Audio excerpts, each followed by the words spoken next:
And I don't even think we ever will understand God's love for us.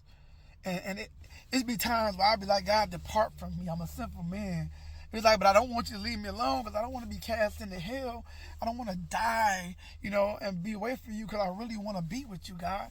I really want to be close to you. I really do love you in my heart. But I got this nature that's constantly warring against you, that I agree with more often than not, that just constantly rebels against you.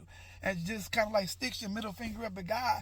And He like, even with that, I'm going to love you past that. I'm going to love you beyond that. And if you allow me to come in, if you keep, it's like God is saying to me and through me to y'all, like, I don't care what you got going on. Keep my name on your tongue. Keep coming into my presence. Keep doing it. Just keep putting yourself on the altar. Keep throwing yourself down because I'll work in you.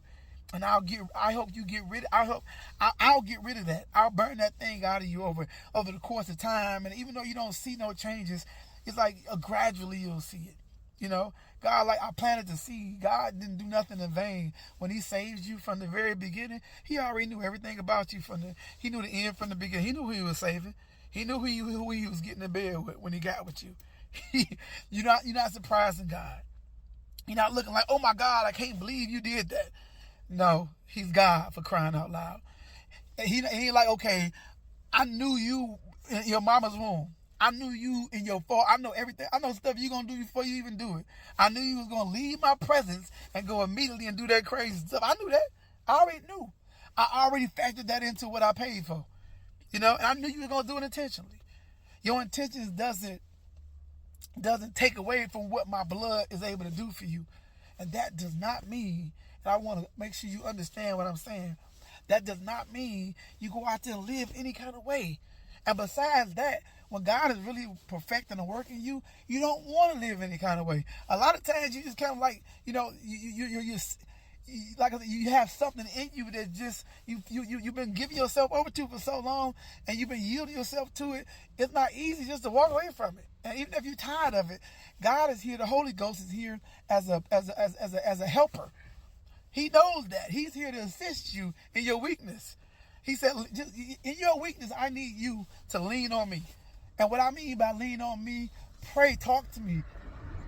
If you're feeling weak, stop feeling like I'm about to just, sometimes you don't even want God to intervene. Like, God, I want to do this sin. Even then, try to muster up enough gumption to be like, God, look, you know what's in my heart and what I'm plotting on. Help me. Even if you say that, or even after the fact, or in the midst of the fact, God, Jesus, please help me. Because I know I'm not supposed to be doing this, but I want to. I'm on a mission. Help me. I don't want you to condemn me. I don't want to go to hell, none of that. But can you please help me? Just help me, Jesus. Help me work it out. Help me be right for nobody but you, God. Not for my wife, not for my children, not for myself, but for you. Because, God, you deserve better than what I'm giving you. And that's why David, when he was like, against thee and thee only have I sinned and done this wickedness in thy sight. A lot of us haven't come to that place, but I'm in that place where I realize that whatever I do is against God. And not saying I don't care about how it affects everybody else. I heard, like, He the one that love me. He the one that's always going to be there. It's always going to be me and Him. I know one thing for sure, two things for certain. He'll never leave me nor forsake me. And because I didn't grow up with a father to understand a father's love in a way, even in a human way, it'd be hard for me to really comprehend or receive that from God. A lot of times when I sin, I just like, I kind of throw myself away.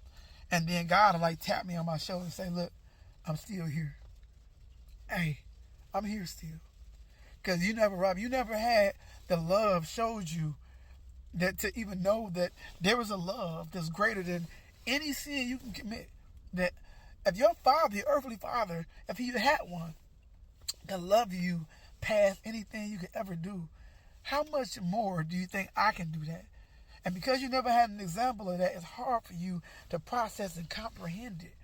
But I love you in a way where my love doesn't diminish or shrink because of you. There's nothing so big about you, even in your era, that can even compare to my grace and my love for you.